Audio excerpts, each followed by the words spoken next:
How do you predict what's going to come next? Actually, the thinker who I think had the best foresight about how the AI revolution was going to play out is actually Ray Kurzweil. I agree. Yeah, first of all, he says AGI 2029. Yeah, I keep telling people it seems to be almost exactly right. It's spooky. It's spooky. 2030s is when the merge happens. So we've got Neuralink coming, maybe other systems like that. The end isn't coming, it's here. For those who disagree and argue within the church saying that we have decades until Jesus comes back, you have no idea what's coming. Now, I'm not blaming the flock for being ill-informed here. I'm blaming the pastors who have done a poor job of preparing their flock of what's coming.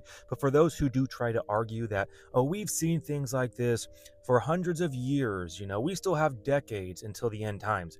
You have no idea what the singularity is and what they are going to bring about within the next 5 to 10 years. For those who have eyes to see and ears to hear, I would recommend this book right here by Ray Kurzweil, who is the guy that these guys right here were talking about. And for those who do not know who Ray is, he's a world-class inventor, thinker, and futurist with a 35-year track record of accurate predictions. He has been a leading developer in artificial intelligence for 61 years, which is longer than any other living person. Now, it goes down a list of things he has created and awards that he has received. I'm not sure about you, but if these guys right here are talking about Ray as some type of prophet with artificial intelligence and the singularity, we might want to listen. So now going back to this book, The Singularity is Nearer. Now literally on the first page of the introduction, we can see that he uses the singularity as a metaphor, which means the idea of merging with AI. And he goes on to talk about how people will interact with AI that can seem convincingly human, and simple brain-computer interfaces will impact daily life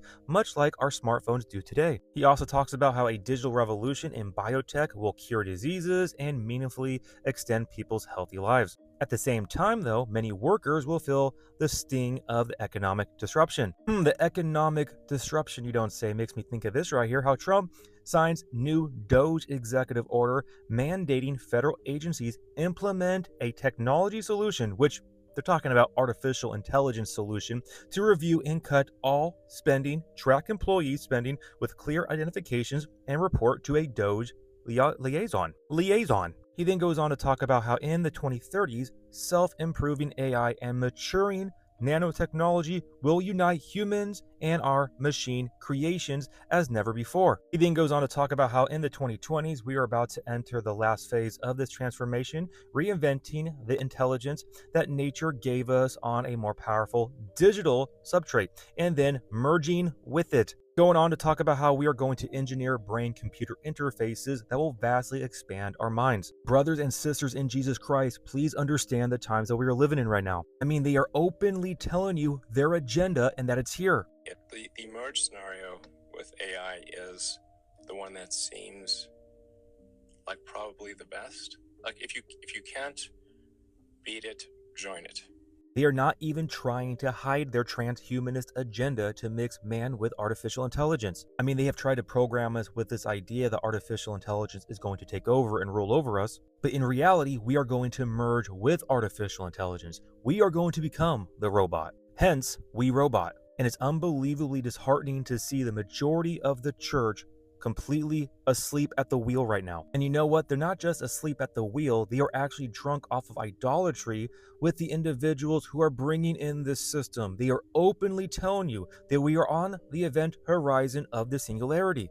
Hence why he changed the logo to Grok, his artificial intelligence, to the picture of the singularity, which is a black hole, which also shows Saturn symbolism. And just a heads up, in my own personal opinion and my research, this idea of the black hole is the bottomless pit of Revelation chapter 9, where Apollyon comes out of, which if you trace it back far enough, Apollyon is Saturn, or Kronos, who was the Greek and Roman god of the Golden Age. Where have I heard that before? Proudly proclaim that the golden age of America is upon us. I'm not sure about you guys, but I literally feel like Squidward right now from SpongeBob.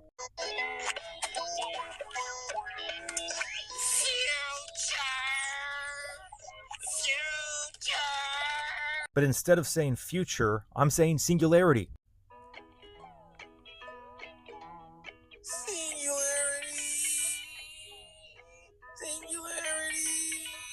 So with that being said, guys, this right here to me is the biggest puzzle piece going on right now to show the times that we are living in, how truly close we are to the return of Jesus. We are right there because we need to understand the definition of singularity means to become singular with. So they are using this idea of becoming singular, merging with AI and having this type of super intelligence, right? We as believers are going to become singular with God. We are going to merge with God. Right now, it's happening just like we see in John chapter 17, how Jesus prays that we are one with him as he is one with the Father. The Antichrist will want to be one with his children of disobedience through the mark of the beast. Hence, this whole singularity with artificial intelligence, connecting individuals from a biological brain level to this cloud, this hive mind, mixing with this artificial super intelligence, which it will not be artificial, by the way. It will be a demonic intelligence. It will most likely be Apollyon. It will be Satan, whoever you want to deem it is going to be demonic. And this is showing the times that we are in right now. So to the people who try to say that we don't know when Jesus is coming back, we still might have hundreds of years. We have decades. You are not reading the writing on the wall. You need to do more research on what's going on right now. Please do further research on the singularity, where they are coming from, and how fast technology is growing, because it is growing at an exponential rate, which again is prophetic. Because when Jesus talks about I come quickly, he uses the Greek word tak or taco, which is the idea of accelerating rapidly. So during these end times, things will accelerate at an exponential rate, going off the charts, and that's what we are witnessing right now. Now, with this information, it is not meant to cause fear and anxiety. It should cause excitement, seeing how close we are that we are going to become one with God. But we do want to use this as a way of, drawing closer to the Lord when we still have time.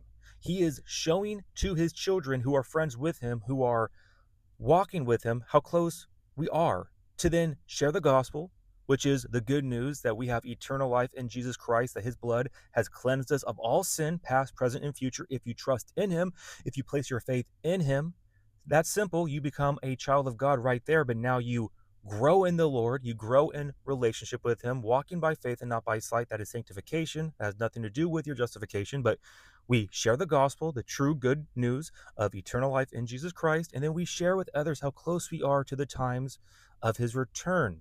All the signs going on right now. We can see the summer is near, right? When you see the fig tree bud, when it brings forth leaves, he is telling us that you will see the times that you are in if you read his word, if you are a friend with him. And right now, it takes us to have a proper heart posture, not looking to this world, not clinging to our flesh, clinging to our sin, clinging to idolatry. We need to cling to him like never before, really leaning into him, walking with love, walking with truth, walking with grace, walking in the fruit of the Spirit, abiding in him. I cannot encourage you guys enough right now. It is going to be your duty and your responsibility to get this truth out, to get this information out, because at large, the pastors are completely compromised. They are failing God's flock as a whole, okay? I know there's outliers. There's plenty of good pastors for sure. I'm not trying to say every single one. I am just talking about the church at large here in America has gone completely apostate, which we know in the end times, the church will go apostate. There's always going to be a small remnant of believers who are not dirtied by this world with idolatry, who walk with the Lord. And we need to be those individuals sharing the light of what's going on and not caring what other people think. We only care about the approval of God. So be encouraged out there. Know that you're not alone. The Lord preserved 7,000 men who did not bow a knee to Baal. Likewise, he is preserving individuals right now who are not bowing to the system, who can see the writing on the wall. So with that, be encouraged. I love you all so much.